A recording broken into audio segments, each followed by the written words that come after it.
Welcome to Business Authority Radio, bringing you insights from today's thought leaders, professionals, and influencers. With your hosts, Neil Howe and Craig Williams. Hello and welcome to the show. This is your host, Neil Howe, and today my guest is Adam Buchanan. Adam has been doing social media marketing for companies. He's worked with brands such as Cabela's, Columbia Sportswear, and Backcountry.com. He believes that trust must exist for a transaction to take place, and now more than ever, and companies are trying to crack that code of digital marketing. And Adam's going to tell us all about that today. Welcome to the show, Adam. Thank you so much. I'm excited to be here. Thanks for having me. No problem. Well, marketing is my background as well, and social media marketing is something that, I tend to create a lot of content for, but it's not something that I know all the ins and outs about. So what got you into social media marketing and why do you love it? It brought me back to just sharing information that I am passionate about. So I started blogging about 11, 12 years ago. And that's really how I got started. I started doing product reviews about skis and outdoor equipment, which is kind of where my passion lies. And from there, it just kind of grew into the shifting of digital marketing for companies. And they started seeing that blogs were important. Twitter was gaining traction. Facebook was gaining traction. And there was just no understanding of how to do this. And so I started connecting with brands, gaining clients while I was in college. I just said, hey, I can help with that. And I was learning as I was going. And it was just a lot of fun, a lot of trial and error. But that's really how I got involved. And people were there was just no information. There was no knowledge. And I was just learning as I went. And it came together very quickly. But it was a lot of fun. It was a good time. Yeah, I think that's a common problem with social media marketing right now is that it's always changing and it's always a learning process. And that scares a lot of companies, but they are realizing now that they need social media and digital marketing. So who is it that you help? I mean, you've got some notable companies there that I mentioned at the start, Cabela's and Backyard Country. What kind of companies have you had a good history with helping? Really, the company that I work with the most is someone who has a team in place. They have email marketing in place, social media. They have people there on staff. What they find, though, is there's a gap. And there's a gap between where they are and where they want to be. So they've been investing in digital marketing for a couple of years, and they just have blind spots. And so that's specifically who I work with. So I work with, I've also worked with ProBar. They make a all-natural whole food meal replacement bar. Natural Grocers, been working with them. And really it's just, they have so many ideas and so many strategies, but it's about getting organized, making sure it's measurable, and doing it the right way. So that's generally who I work with. And making sure it's measurable is one thing that I think companies have a very hard time with. They know that they have to be doing social media marketing, but they just aren't sure what kind of return they're getting from it. How do you help with that problem that they seem to be having? Yeah, absolutely. One example I'll give you is I was working with a company called Joe and Jack's. They make apparel for dancers. And so their target market is girls between 14 to 18 years old. It's a very narrow target. And what I found was these girls really rely and trust on other dancers, about their same age, maybe a little bit older. So we launched a program of influencers, and there was 2 tiers. And one tier was, they had an average of about 60,000 followers, upwards of 100,000 followers on YouTube and Instagram. Then we launched another program in line with that of, on average, about 10,000 followers. So each of these groups had 50, 60 members. And what we found was really interesting was that the people with less followers were so excited to work with a brand, have a little bit of access, a little bit of insight of what product was coming down the pipeline, that they actually posted 3 to 4 times more than the girls with the 100,000 followers. And what I tell my client there is, and we're able to measure, all this outgoing content, is that they have so much more organic conversations happening.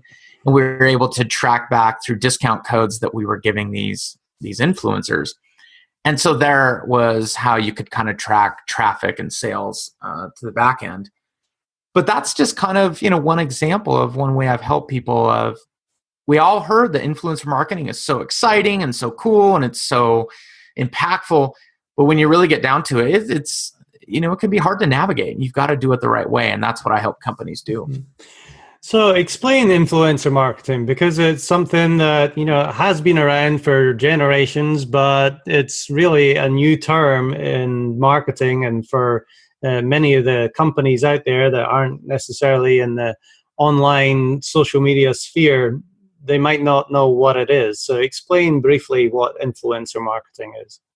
The way I explain it is people need to understand that it's broken into 3 categories. We use the word influencer because it's kind of that fun term that everyone understands, but really there's 2 more groups that people kind of glaze over. The one group is advocates. So an advocate would be someone who is the everyday user of your company and product, and they just love it. They tell their friends about it. They refer people without expecting anything in return. And I want to come back to advocates in a minute. Ambassadors are people who have an official relationship. So think of like the college street teams, the program that Victoria's Secret did a couple years ago, where they worked with girls in sororities to kind of get more brand awareness at that target demo. But they had specific duties, and generally they are paid. Influencers are people by definition who have a high social media following, and they generally are paid to post about products. I feel, and I know that influencers are becoming just billboards. You follow someone on Instagram, all they talk about is products because they're driven by price. They're driven by this amount of money that they can get for posting about these products. That becomes a problem because trust starts to go down because all they start talking about is just products. So what I tell companies is we need to find out who your advocates are. Because generally companies are like, well, I'm not sure if I want to pay people yet. I'm not sure how that works. And maybe I don't have budget for that yet. I would say find your advocates and start to activate them, start to give them the microphone and allow them to kind of be part of the company's family. And as you do that, they're just excited. I mean, they're just like, oh my gosh, I just got an email from this brand that I love and they want to work with me. And they may only have 500 Instagram followers, but they are going to have more trust with the audience than someone who has 1 million followers and is just, posting to make money. Yeah, I can definitely see that. It's, kind of like, well, nobody likes their email box to get spammed, and nobody is going to start clicking on stuff even from your favorite celebrities or influencers that's just pawning other people's products all the time.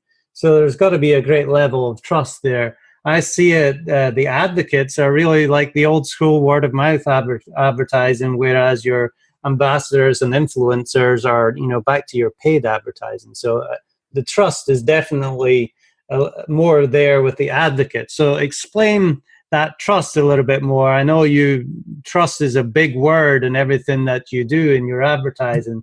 So explain to me the formula maybe that trust has and advocates has. How does that all work?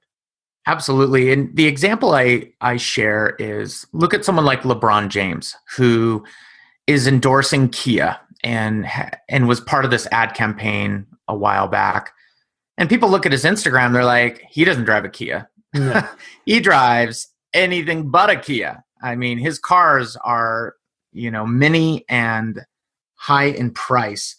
And Kia actually addressed it because so many consumers were complaining about this on Twitter. They're like, LeBron doesn't drive a Kia. And they actually produced a video of him driving a Kia. And he's like, oh no, I drive a Kia. But no one can trust that because he doesn't really drive a Kia as the everyday user. However, if you got with let's say an everyday person, everyday Kia advocate, and Kia maybe ran an ad campaign with them, that proximity's there, that transparency's there, which produces trust. So the formula I always say is if you have transparency and proximity, you can have trust. Meaning someone that you're working with has a close connection with that audience.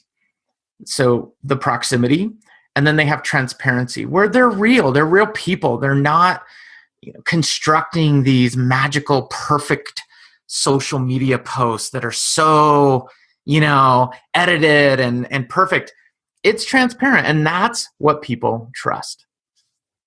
Yeah, it's amazing looking at some of the facts and figures online that people will trust online reviews, just as much as an in-person word of mouth from a friend or family member.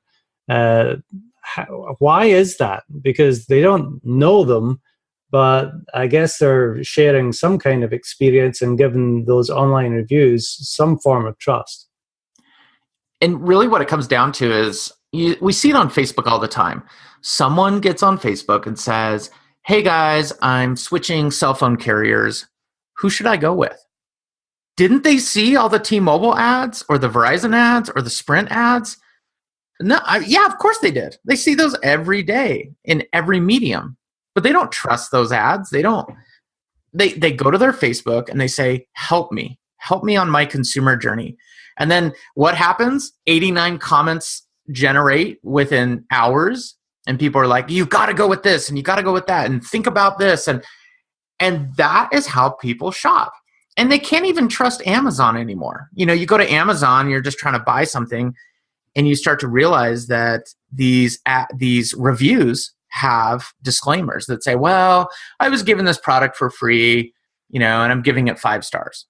Or I paid a fraction of the retail price of this product, but here, and they have to include that. They have to disclose that, which Amazon has long since shut down. But the FTC is all over that because the buying journey is such a mess right now. Yeah, that's the difference again between a paid endorsement, even if you're receiving a product for free or you got paid for leaving an endorsement, and the advocates who are happy to share their experience with your example of the cell phones. Everybody's got a favorite and they all have their reasons. So how do companies implement something like this to get more sales? That's what it's all about. Absolutely. So really quick and dirty is let's focus on advocates. We've defined advocates. They're the people that are talking about us, all day, every day, expecting nothing in return. So I always start a company with, let's just start with advocates. Then maybe, and the nice thing about advocates too, before I dive in, it's lower down the funnel. It's not that high, top of the funnel brand awareness. It's lower down the funnel, which is going to translate to traffic and sales a lot sooner and with a lot less effort. So I always say, let's find your advocates. They're the people that are writing reviews. They're the people that are active on your social channels, active subscribers on email. One way you can do this, you can go the social media route, and that's great. But one way that you can do this is send an email to your subscriber list. Go into your CRM, maybe find a way to see who's made purchases in the last 90 days. If they have a referral system in place, who's generated the most referrals, whatever it may be. Send these people a survey and say, hey, we want to get to know you more. And have some questions that kind of lead down the path of finding those top advocates. So you can send them 5-10 questions and ask them, have you referred anyone to our company? How many times have you used the product? And then people fill this out and you can quickly understand, oh my gosh, here's our top folks. Here's 5 people who are living and breathing our brand. And it's so simple. I mean, you send them a Google form. This isn't implementing massive technologies and all this complicated stuff. It's emailing your database, which everyone has an email list. Mm-hmm. So I would start there. And then get them some way to be connected with you on an ongoing basis. And the easiest way to do this really is a Facebook group that's set to private. And you can call it like, the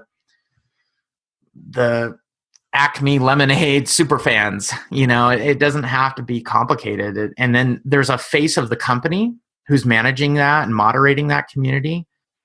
And you just start having conversations and help them direct what that little community looks like. And tell them why they're there. Say, hey, you're an active user. You've referred a lot of people. We want to give you a little bit extra. But I always, always, always am careful, and I caution companies is don't dangle a carrot in front of them. We're going to give you a gift card if you join our influencer program. I would highly avoid that because that models really bad behavior. Because then they say, well, I referred 4 more people. Do I get my gift card? Do I get my free hat? Do I get my shirt?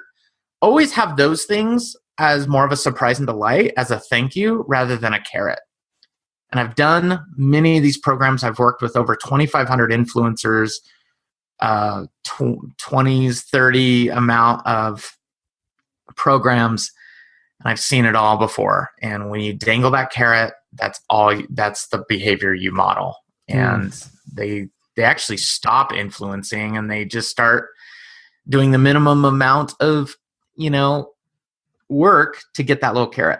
So it has to be authentic engagement from like the super fans, and the questionnaire or survey or form that you send them is all about finding out who those super fans are, and then helping them to spread the word about your product. So what 2 or 3 problems do companies have in engaging this type of project? What problems do they run into? I know you said that sending out a form is, it's not hard, but, what stops companies from doing this themselves? It's fear. It's fear of getting such a strong response back that they then have to come up with this complicated program. And they're like, well, what if we get 200 people that are just banging on our door? So I always say, don't promise them anything up front. Don't say, hey, we're looking for advocates to build out this program and you're going to get this, this, and this. I use the language, we want to learn more about you. We want to learn how you use the product, how you refer it, all these things. Then afterwards, you can say, okay, we're ready for, we could probably communicate with 5 or 10 people. And I always tell companies, start small. If you can do a program with 5 to 10 people, then you can grow it to 50 and then 100 and then 1,000. A lot of companies say, well, we want 1,000 influencers. We want 1,000 advocates. And that's just not a good way to approach, because then they add all these people to a Facebook group and they don't know how to communicate with them. And people are like, wait, I thought I was here for this, but you're not really delivering on that. So I always tell companies, start small, because that's the biggest fear is, oh man, if we get all these people, what are we going to do with them? So it's really important to build that strategy beforehand, before you start inviting people and outreaching. Make it, definitely think crawl, walk, run. So it's definitely something that you have to grow into.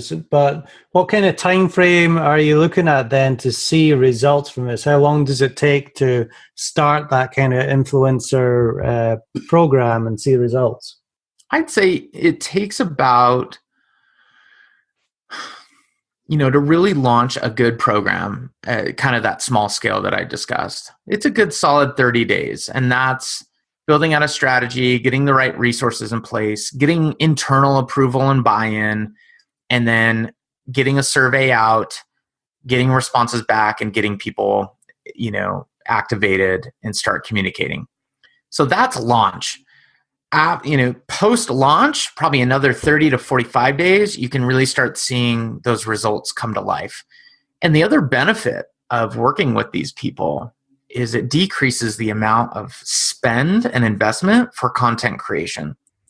So, you go on a photo shoot, you're spending a couple hundred, maybe a couple thousand a day, And what I found at Cabela's is that as we activated our customers and started, resharing their content, they drove more engagement than what we could produce. And we were just giving them like a thank you, maybe kick them a gift card or, something like that. So that's kind of what they expect. I would expect 60 to 90 days from start to, up and running. And then from there, it could be infinite. But the one thing I will say, and I've done so many of these programs, don't be afraid to put a duration on it, meaning, hey, we'd like to invite you to be part of our advocate team. It's a 3-month program, and here's what we get, here's what we give you, and here's the access and all that. After 3 months, we generally part ways, and you try to be thoughtful of that language. The reason why I do a duration is because if you get someone who may not be a good fit, you only have to work with them for 3 months. But if you get someone who's a really bad fit and you say, yeah, this is an infinite program or it goes for 12 months, it can be hard. And I've had that before. I've had to cut people from these programs because they aren't a good fit. And it's good to have like a 3-month, 6-month out on both ends. There's definitely something to consider. Now let's get back to the content creation. You said that, sometimes companies will spend $1,000, $2,000 a day on ad campaigns, but their tribe can create, tons of content. What kind of content comes in, and how has Facebook Live and YouTube Live and these different platforms now really enhanced the kind of content that you're getting? Yeah, I mean, the best content that works really well is just low production content. It's kind of what I found. It's, again, as we talk about transparency and proximity, if that content feels reachable, not too aspirational, not too like, oh, this is so out of touch, I could never be that person, I could never go do that thing. Just down a few notches, that is the content that you should be striving for. And you can dial that in. It can be more highly produced or less produced. But generally what I find in the markets that I've worked in, generally outdoor industry, getting people outside, excited about outdoor products, it's not the polished content that everyone thinks it should be. Yeah. So what are a couple of the misconceptions then about hiring somebody like yourself, the social media manager, to come in and do this kind of work? Why do people hesitate to have an expert come in and do this? Really, it comes back to resources. They may not be ready at this time. They don't have the people on the ground to activate what I'm sharing with them. I don't come in and manage these communities or programs or even publish on their behalf on Facebook or Twitter. I come in as an advisor. I build strategic plans built upon audits of data from their social pages. So I'll go back 12 months. I'll help identify challenges they've had, big wins, things they need to do more of, things to do less of. So some companies, they're just not quite ready. It's kind of weird. They don't want to hear it yet. They're like, I know we have problems, but we just can't activate on anything you tell us. So sometimes it's not really budgetary. It's more of, we don't want to invest that money and then not be able to activate it. So they need more buy-in. They need more executive buy-in on digital marketing and social. So give me an example of maybe one of the companies that you've worked with before. What kind of issues were they having? How were you able to come in? What did you set up for them, and how did it help? Yeah, so one company recently been working with is ProBar. They make this meal replacement bar, and it's all natural. They use really great ingredients, and they just, with them, it was kind of a lack of resources. They didn't have someone to help, publish and that type of thing. And what I came in and helped them with is I showed them what their opportunity was, what their gap was, because they could achieve really high engagement on social media, but they weren't publishing enough. They didn't have a consistent cadence. And I said, you guys have such an easy story to tell. Your product is so intuitive. People love you. You have a really strong following. So it may not be massive, but the people that follow you really do love you. And so what we did was we helped create a connection with their customer service team. And this is something I've done before a lot with companies, is they're like, okay, well, we're tapped out of headcount, but we still need people to help with social media. And I'm like, great, let's go to customer service and see if someone could spare a quarter of their time every week and help you guys. And so that's what we did for ProBar. And they found someone in customer service who was excited about social media, wanted to learn it, and we were able to train them within just a few short weeks. And they were up and running and had this person posting on their behalf, answering all these questions they're getting, positive, negative, that and the other. And that was a huge, increase for them in engagement, steady posting. I mean, so we were able to increase their engagement, hundreds of %, month over month, and still seeing, good, steady engagement over time. And that was just through coming up with a plan, stating it in data, saying, here's your gap, here's what you could be achieving. And by just tweaking resources a little bit, we're able to get there. And that's exciting. That gets me really excited about companies. So what does a social media plan look like? How much work does it take? How much time should be taken on social media for your business? So me specifically, I'll spend about 6 weeks obsessing over a brand. And what I'll do is I'll work really close with them. I'll go back in all their data. And then I'll spend time kind of ideating on, okay, what does the next 30 days, 60, 90 days look like out to about, 24 months. So I'll build them out kind of a strategic roadmap of here's the check, here's the checklist, here's things you should be doing, but it's definitely a phased approach. Here's things you can be doing in the next 30 days out to 24 months. So yeah, if people spend 6 weeks with me, generally it's me, working really close with them, and I just dive into their data, and then I deliver a few, one-on-one custom presentations to them to show them, here's what you can do. And people really respond well to that. They're like, okay, I know what we need to do now, and here's how I can activate it. And then I recommend, tools, any software they may need. And sometimes they need help kind of reorging some of their resources. So I'll say, you could hire a social media content manager or an ads person, or it just depends. And generally they're open to that. So that makes a really good relationship. So what is your specialty? What kind of size companies do you work with mainly? Is it your local dentist, or do you prefer the bigger companies that already have some kind of marketing in place? I generally work with national companies who have like an e-commerce presence and some retailers. So I'll work with some companies that have 60 to anywhere from 500 to 1,000 doors at retail, and all over the country. But I'll do smaller projects for local companies who are like, we're doing really well, but we just kind of want to close that gap. So it's funny you bring up dentists. I've worked with dentists before.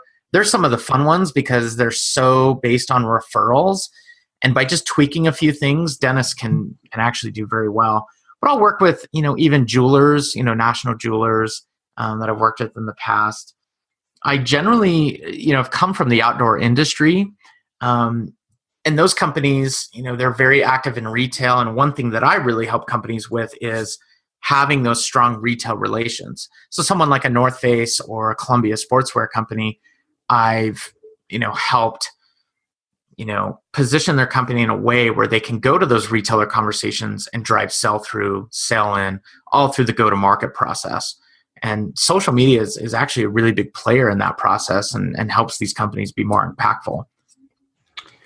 Talk to me about the story that you helped them create. How important is it for a company like North Face to have a story that they're able to share with their clientele? North Face is an interesting brand because for so long they invested so heavily in these athletes.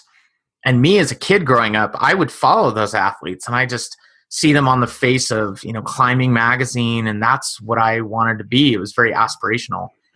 As time goes on, consumer shift, product shift, needs of the market change, and they have to be nimble. And so they've actually, I call it coming down the mountain a little bit. And it means they're coming off the summit of Everest and they're kind of talking about that everyday active. And so now they've, North Face specifically have shifted to CrossFit and working out and mountain biking. And so they've kind of had to lower their threshold of who they work with and really looking in as more of, the ambassadors and the everyday advocates. And so that's one thing that they've done, which is phenomenal. And also just curating that everyday content. And that's one thing that I've helped them with in some of the programs they've done, which is, exciting to be part of, especially with such an iconic brand as North Face. That's an interesting shift. And of course, when you make that shift, you do have to tell that story. And social media is definitely a great channel to be able to tell that story. Now, Adam, tell me one lesson that you learned early on in your career in marketing that still impacts how you do business today. Specifically to influencer marketing, this happened 6 years ago. I was at Columbia Sportswear.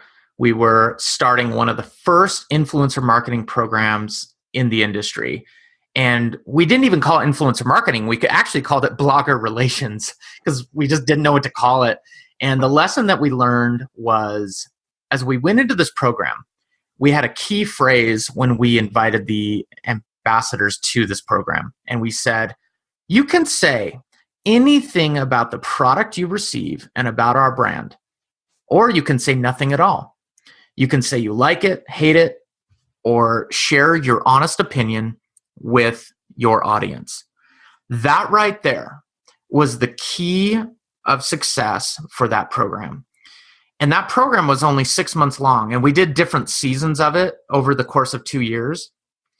Those ambassadors came back. They were trolling our negative feedback on Instagram and Twitter, and they would reply to consumers and say, hey, Columbia is going to take care of you. Give them a call at this number.